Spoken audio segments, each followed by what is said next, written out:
Kuşun yaksi ödek, kadının yaksi bodek.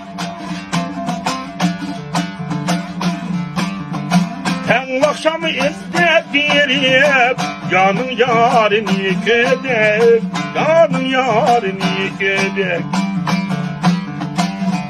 Orhan gazda yapılak, akalıkta pipilek, buğdaylıkta kipilek, menkıtısın sikilek, le oynaydı.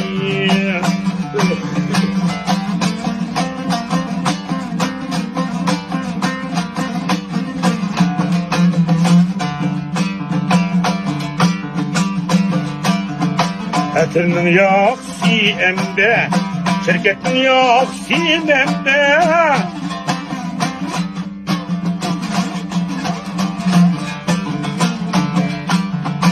Etirinin yaksi embe, şirketin yaksi